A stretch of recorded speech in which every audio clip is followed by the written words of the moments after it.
your mind somewhere else and keep going. That little voice in your head is trying to stop you from getting to where you want to be. Be successful and keep moving forward. With your host and world-renowned strength and conditioning coach, Phil Daru. I appreciate it again. Like I said, man, I hear tonight good things about you. I appreciate it. Thank you. Really. Same here. I'm excited. Also, definitely want to congratulate you. Thanks, this is crazy, man. It blew up in the past year and a half, right? Yeah. And it started in the pandemic almost, correct? The crazy thing is, unless you want to wait to talk about this, the crazy shit. We're rolling. We're just the crazy thing is international. Like, I mean, like the guy in Russia that I'm cool with, he's like, we have 1 million live viewers at 5 a.m. Wow. 5 a.m. He told me, he met me in Cancun actually because we're doing some things together. And he said, if you come to Russia, you need a bodyguard. You're a superstar. I'm like, really? That's good to have in Russia, yeah. There, Amsterdam, Poland, like it blew up, man. It's crazy. So this little thing that we worked on 10 years ago, now everybody all around the world's talking about it. It's crazy, That's awesome, man. That's awesome. Let's talk a little bit about like your start in combat sports. You've been around boxing all your life. Yeah. And what made you, well, let's start from the beginning. Let's start, when you started, your dad was a boxer, correct? Yeah, my dad was a professional middleweight. Yeah. He was 21-2 with 19 knockouts. Wow. It was good. Okay. He had a bad problem with his Achilles heel, so he had to stop boxing. Yeah. Became a trainer, trained 7 world champions. He's in the Boxing Hall of Fame. Nice. Just kind of forced into it, became a professional fighter myself. My brother became a professional fighter. My house was a training camp. My mother was injured really bad in an accident. She was a quadriplegic for my whole life. So it was just me, my dad, and the fighters, and my brother in the house, and it was crazy. How was that when you were young, watching these guys come in the house and just like train and everything else? It was cool. It was like it was weird. I lived in a really in a nice kind of area, and there was a lot of different diversity, we'll say, that came into my house. Where are you from again? Right outside of Philadelphia. Philadelphia, gotcha. So a lot of diversity came into my house, and my neighborhood wasn't ready for that. Yeah. So the police would, come by all the time and pull them over when they're running and things like that. And my dad had to go talk to them, and it was kind of crazy. And then like a year later, they're all coming over getting autographs because they see them on NBC Sports and stuff. They're like, how the tide turned, man. Turns, yep. Yeah, man, it was crazy, man. It was just, 2 of the guys that live with me were on death row. Wow. Like, I've been through everything in my life, man. I've seen awesome, everything, man. and I think that's why I can be, or on my way to be successful, because I can deal with anybody in the world. Well, I can deal with this guy, or I can deal with the CEO. For sure. I think the best, because you're a promoter, but you connect with fighters in another way. I've been there. I've been to a couple fights, and obviously I've cornered a couple guys. Watching how it's ran and watching how you take care of guys is definitely why people want to fight for you. All right. Where did you decide to go into? Like, what was the time where you're like, all right, I want to do bare knuckle as opposed to boxing? Like, I was in boxing my whole life, and I just saw that a lot. There's what I call is people that are in boxing, and then boxing people. And I don't really dig boxing people. Explain a little bit more about that. Boxing people are in it for they always have their hand out, and they're always trying to see how they can, get over on you and reach in your back pocket. That's what I call boxing people. Yep. But people in boxing, I like them. People that are in it for the right reason. The fighters, for instance. Some of the trainers are great. Some of the promoters are good too. Promoters get a bad rap at the end of the day is they don't know what a promoter deals with. Nobody knows what a promoter deals with. Yeah. It's death sometimes. But, I like, and then I got into mixed martial arts. So I started promoting mixed martial arts because boxing was kind of like getting a little stale. So I got into mixed martial arts. I was the first one to promote a mixed martial arts event in Pennsylvania. And then I got it. What was that called? XFE, Extreme Fight Events. Okay. Well, actually, at the beginning we called it Cage Wars. It was XFE presents Cage Wars. Gotcha. So we started out Cage Wars. We did like 50 events. Nice. Super successful. Did them all over the East Coast. Opened up a lot of casinos. So it was really, really cool for us. I got a lot of relationships for a lot of different things that I did there, and it was really cool. But along the way, when I was kind of that transition from boxing to mixed martial arts is when I met this one fighter, and his name is Bobby Gunn. So he fought for the Cruiserweight Championship. Yeah, sounds familiar. Yeah, he's been around for a long time. Yeah. He's a Irish traveler. Okay. So he kind of introduced me to bare knuckle by telling me about how they would do these bare knuckle fights with families. Like the families, if they had problems, they would fight bare knuckle to solve the family dispute. Is this the London Prize rules, or is this? No, this is actually just in backyard bare knuckle fighting. So I started digging into it, and I'm like, man, I think people would want to see this. And so I went to him, and he always said "pal" all the time. Hey pal, hey pal, hey pal, and I'm like, I'm gonna do a bare knuckle fight. He's like, you'll never get that done, pal. I'm like, that's all I needed to hear. 3 months later, we're doing an event, August 5th, 2011, at Fort McDowell Casino on Indian Reservation in Arizona. Like crazy event, packed. All amateur mixed martial arts on the undercard, one bare knuckle fight. 5,500 people there, and 700,000 people logged into this service called Ustream to watch it, but it crashed because there were so many. They weren't ready for that traffic. So I was what just happened here? All these people. So it was actually the best mistake that ever happened in my life, because I'm like, wow, this is crazy. All these people wanted to dig in, and they were interested in this. So let me see if I can go get this thing sanctioned. Just rewind a minute. Day before that event, Senator John McCain called the Indian Reservation and said, it was Fort McDowell Indian Reservation, and said, you can't do this. You have to stop it. And they were like, okay, buddy, we're on sovereign land. You're not telling us what to do. And we went forward with it, and it worked good. So I went out for the next 7 years, 28 states, trying to get this thing legal. They all said no until I met this guy named Brian Pedersen from Wyoming. And he's like, I love it, man. Let's do it. So we did it. So when you said that, I know the story a little bit, where you were like talking about, with bare knuckle, there's less overall injuries, there's less concussions, all that. There may be more lacerations, obviously. Sure. Other than that, how do you explain it to them? Because I know there was a story behind it, right? Yeah, but it's so hard. Right, I get in there, but it's so hard, because imagine being a regulator, and I come into you, and perception-wise, I go, can you regulate bare knuckle boxing? It's safer, and you're gonna look at me like I got 3 heads. Like, how the hell is this safer? It can't be safer. So what I would do is I would tell the guy, I would just say, come on over here to the wall, and I would say, punch the wall, right? And he would just like punch the wall, like not real hard with his bare fist. He's like, he would go like that. I'd say, here, put the glove on, punch the wall. He would be like that. I would say, that's the difference. You understand? They're not going to punch as hard with their bare knuckle. It's just natural, out of fear of injuring their hand or hitting the dome of someone's head. They're not going to punch that hard. So I finally got it clear to him. And now the amazing thing is, we have on our staff, our chief medical consultant is Dr. Don Musi. He's the #1 fight doctor in the entire country. He has compiled data from our first event all the way up until now. And now statistically, I can go to them and say, look, I was right. We have less injuries than boxing or mixed martial arts. We have less head trauma, less facial fractures, but the thing that people are always like, how do you have that? We have less hand breaks as well. Really? Yeah, and I think it's because people are starting to learn it now and seeing where to punch, and they're closing their fists. The big thing is, at the beginning, when in boxing, sometimes they flick a jab like that. You can't do it here. Crack your hand. It is harder. If you're looking at it, like, the place shots too as well, you have to be precise. That was one thing with working with like Jake and even Hector too as well. Like, I can see you have to make sure you're placing your shots in the right ways. Otherwise, you are going to break something or hurt something there. Absolutely. So, go ahead.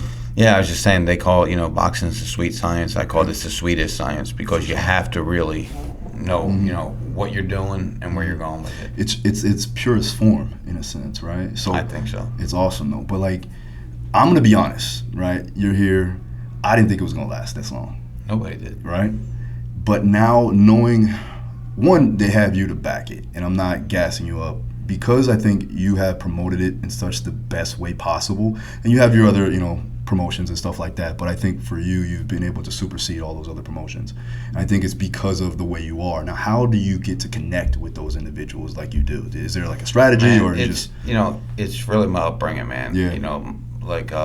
I've been through everything in life, man. Like, my mom is really my inspiration. My mom was a quadriplegic. She was in the wheelchair Olympics. She painted pictures with her mouth, like everything that like anyone could say, you can't do this, you can't do this. She's like, okay, I'll do this. Graduated with a master's degree in college while paralyzed. She did everything that everybody said you can't do, and there's no way you can do this. She did it.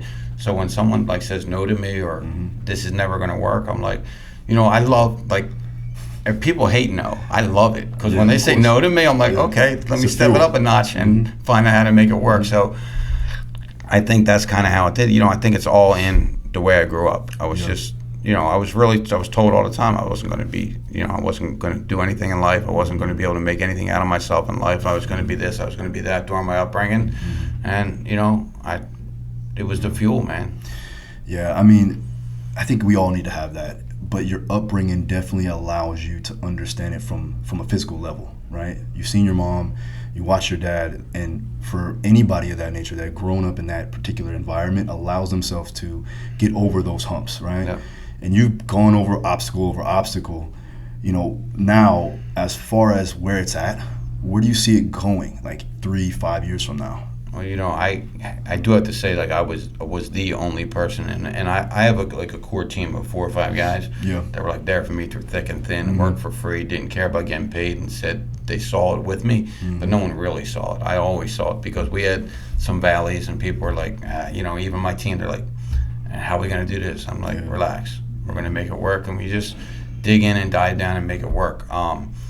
So we got to a place where nobody thought we would be, right? I mean, we are talked about in every combat sports conversation in the world now, bare knuckle fighting, right? It's crazy. Like, it's really crazy where it went. I actually had this talk yesterday so I can't announce who did it, but we just sold 76% of our company to a bigger company that we're going to merge with, and I think congratulations. Thank you so much. It's life changing, game changing for us. But that was the news. Was that the news? Yeah. To answer your question, there you go. That's going to help us get. I think we can be number 2 or number 3 in combat sports in the next 3 years. That's awesome, man. Yeah. You do have, you're able to bring these high level guys into the sport. That's been in mixed martial arts and boxing. How do you do that? Like, we got Chad Mendes fighting on this card coming up, right? Yeah. And you have other ex-UFC guys that come over. How is that possible in some ways? Because obviously they've been at the biggest level of their sport. Now bringing it over to another sport, obviously they're getting taken care of and you're helping them out. But how do you bring them over and say, okay, this is what you're going to be doing? So, it's like 3 or 4-fold, man. There's like 3 or 4 things with it.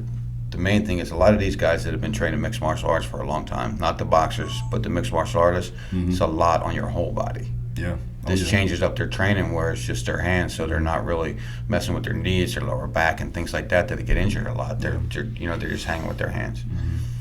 There's 150,000 boxers in the world. There's 150,000 mixed martial artists in the world. There's about 400 or 500. Is there really 150,000? Yeah. Both? Professional, yeah. Wow. There's about 300 to 400 bare knuckle fighters in the world. 300 to 400? That's about it right now that are, now it's growing. So let's say there's 600 or 700. Okay. Let's say there's 1,000. Yeah.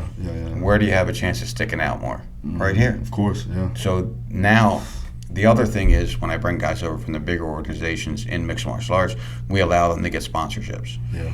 And, that's an extreme form of revenue. Like Chad Mendes, for instance, he doubled his purse in sponsorships. So we're more than doubled his purse in sponsorships. So that's that. The other thing is, man, we just treat these guys. They like where we're going. We treat them right, man. We're the first combat sport promotion in the world to start a fighter pension plan. No one ever did that. It takes money out of your pocket, but you know what? At the end of the day, is everything we're doing is just luring guys our way. So it's not just. I'm not just saying we just want to give it all away, but at the end of the day, if you give a little bit away, they want to come to you. We're not greedy. We're the kind of company that wants to grow and grow and grow, and we can give a lot of it away as long as we have a little bit there left for us, and we can continue to grow this thing because I believe in 3 to 5 years, when it's time to exit and we can all go relax, it'll be $1 billion exit. I really, truly believe that. So right now, we don't need to take it. We can worry about it later. When you're bringing in these people, like getting these deals done, what is the major selling point for them? It's just, some of these guys... Obviously, the numbers. The money. I mean, look, but... So people go, well, they didn't make that in the UFC, or they didn't make that in this organization, they're not worth it. Well, listen, just because, like Paige Van Zandt, for instance, she got paid $45,000 to fight and $45,000 to win in the UFC. Yep. We paid her significantly more than that. Sure. And everybody said I was making a mistake. It was the first event. It was our most expensive event we've ever did when she fought, and it was our first event that we actually made money on. So where I'm going with this is, certain people might not be valuable to this organization, but to this organization, a good-looking woman with all the following, like Paige Van Zandt fighting bare knuckle gets everybody to go, wow, holy crap, she's fighting bare knuckle. It's going to bring the audience. It brings the eyeballs, and it did. So certain people mean more to me than they mean to someone else, so I can pay them a little bit more. Yeah. When you got guys like that, and you do have some good guys that actually started with you too, and they're coming up. Sure. You know, I like Yuli. I think Yuli's like superstar in the making. You know, I think even with Jake, he has that it factor. You know, he's very charismatic. But you got a lot of guys and girls, and the girls actually put in more work sometimes than the guys. Yeah, I'm watching a lot of the fights, man. So when you watch a fight and you're looking at it like, okay, are you looking for that one-punch knockout, or are you looking at it like, I wish this thing goes all? Just action. That's what I demand. I go in the back before the fight, pull out money, and I go, I got money for you guys. And we stand in the center of that ring and bang it out and give the fans what they want, because it's all about the fans. I got some bad ass men and women in this sport, and I want to make sure I'm taken care of. No, absolutely, but I take care of them. So although I pay this guy a lot of money, a lot of these guys understand that they have a big following. People want to talk about them. So they deserve to get paid more now, but what it does, it trickles down, because then more people are watching this sport, and while this person's the main event, I'm building up this person on the undercard, and then when that person can take a couple steps up, they're going to get paid significantly more. Sure. And that's the plan, and that's really what we're trying to do here. Look, we're tier system. We're taking care of these guys as, you know, and girls as good as possible, but the girls, it's unbelievable. We have two great women's fight on this card. How many girls do you have on, like, in the? We have 16 girls under contract right now, but we're trying to really pump that up right now. And like 3 of them were ex-UFC? Probably more. Yeah, probably more than that? Yeah. Wow. So we got a fight this weekend, all right, Saturday. Like I said, Chad Mendes fighting on the card. Who we got? Luis Palomino. Yeah. Listen, Baboon is like a Florida MMA legend, by the way. Yep. And so I obviously fought before. I remember watching him when I was younger. Same thing with Hector, which is crazy. But seeing them like almost resurrect their career in a sense, you know, definitely Baboon. 100%. Sure. You know, he's made it right there to the top, and then like he had, you know, 1 or 2 mishaps and kind of fell back down. Right. Now he's a champion, and he's looking really good. What do you see for those types of individuals? Not just Baboon, but like, you know, all the guys that are coming from that background of MMA. Well, every fight he's stepping up in pay, so he's happy with everything that we're doing with him. He's getting good sponsorship. He's making, I don't know, probably 3 times more than he ever made in his life in MMA. For his first fight he fought with us, they just, you know, it's different. But like a guy like Baboon, who might not have been great, you know, jiu-jitsu or ground fighting, his stand-up is his game. This is right up his alley. That's why he can resurrect his career, because he was in a lot of really good fights with the top guys, but when he went down on the ground, you know, it was a problem for him. And now he gets to stand up and bang with these guys. You know, it's a good situation for him. But this card Saturday night, you know, we have Mike Perry is, you know, came out of the UFC, didn't get cut, just let his contract run out, and we were able to pick him up. He's fighting Julian Lane, who, as you know, fought Jake and fights anyone we ever ask him to fight and always comes to fight. Not only inside the ring, but also outside the ring. I saw that, yeah. Then we got Chad Mendes fighting local Miami kid Fames, Joshua Alvarez Fames, who looked sensational in his first fight, got cocky like a lot of guys do, didn't train as hard, and, you know, got beat up pretty good in his last fight. And now is training really, really hard, really focused. It's an opportunity for this guy to change his entire life. If he beats Chad Mendes, his life has changed forever. Absolutely. Right? And then we have Luis Palomino versus Martin Brown. Martin Brown, who we didn't talk about in his last fight, like he just ate punches, like swallowed them like they were nothing, and he delivered sensationally. He looked really good. And then we have a women's championship fight, our first ever women's championship fight that we're doing. It is Christine Friera versus Britton Hart, 2 girls that have gave a lot to bare knuckle fighting championship, a lot to this sport, and they deserve to fight for this championship. And they're going to be featured here on Saturday night. And the undercard is stacked, the best card we've ever put together at BKFC. It's called Knuckle Mania, so this is Knuckle Mania 2. Sensational event at the Hard Rock Casino here in Hollywood. If you guys, make sure you guys check that out Saturday night. We're going to put this on Saturday morning. Oh, good. So they'll be able to watch That's it. Great. Another thing is, why did you, because it seems like now you're in Miami a lot of times. Like, so now you've moved out here, right? Is that correct? I didn't. You didn't move out here? So No. where are you staying at still? I'm in Philly. Still? Yeah, just So you fly come down here a lot, though. You know, we're going to open up an office down here for sure. Yeah. You know, we got a lot of big plans down there. But I mean, look. Do you need a strength and conditioning gym? Just asking. We can think that we definitely have conversation coming up, because we already talked earlier, Yeah. and this is exactly the kind of facility I would love. Yeah. Love to talk to you about that. Perfect. Absolutely. Awesome. You know, Governor DeSantis, he's a forward-thinking governor, Sure. and he opened up. This is where we did a lot of our fights during the pandemic, and it was great, and we built a great fan base. So now, look, we are on pace right now for Saturday night to have the highest-grossing combat sport event ever at the Hard Rock Casino. That's all the top major organizations fought at the Hard Rock Casino, and we are going to have the highest gross ever. Man, that's amazing. 3 years. Did you think it was going to be this big, this quick, or no? Not this quick. Yeah. I always had a vision. Yeah. We were going to compete, you know, 8-10 years down the road, but, you know, people just caught on to it, built a good team, really made people believe in this thing by putting it out there. I told everybody we were the fastest growing sport in the world 3 fights in. We weren't. Yeah. Now we are. Yeah. We're the fastest growing combat sport promotion in the world, and the sport, it's growing everywhere. It's all over the world. I mean, they're doing bare knuckle events now in probably 30, 40 different countries right now, which is amazing. Like, we started this thing in garages in my hometown, right? And now they're doing it in 40 different countries, man. It's crazy. Yeah. Where do you see, like, are you going to do anything outside the country other than, you know, what you've done already? Oh, yeah. Yeah. What do you think about, like, what's the I guess you say, the most aspiring one that you want to go to? Whether it's Singapore, like I'm thinking like Japan. Japan, I really want. I think sure.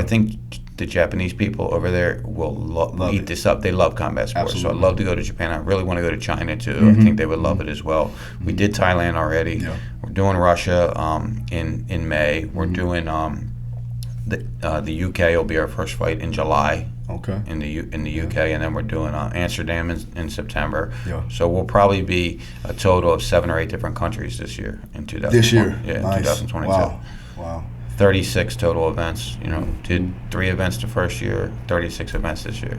Wow, man. How was your strategy for like marketing this thing? I know you have a marketing team probably, but we didn't know. I'm not gonna sit here and BS you, man. I like, love that. We man. just, I love you know, that. Yeah. It's what do they organic. say? It's organic. An entrepreneur, he built a parachute on the way down. Yeah, That's what we did. We just figured it out as we went, man. We were driving and we figured out, okay, let's add this to the car. Let's add that to the car, and here we are. That's awesome. Well, listen, I definitely want to thank you for your time. This is awesome. Anything else you want to say? No, man, just tune in. If you're watching this on Saturday morning, tune in tonight. Bare Knuckle TV. It's at BKFC.com. You can get a few remaining tickets left at the Hard Rock Casino.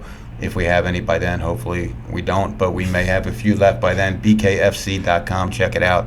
The fastest growing, most fast-paced, most exciting combat sport on the planet. Thanks again, brother. I appreciate it. Take care, Phil. Take care, buddy.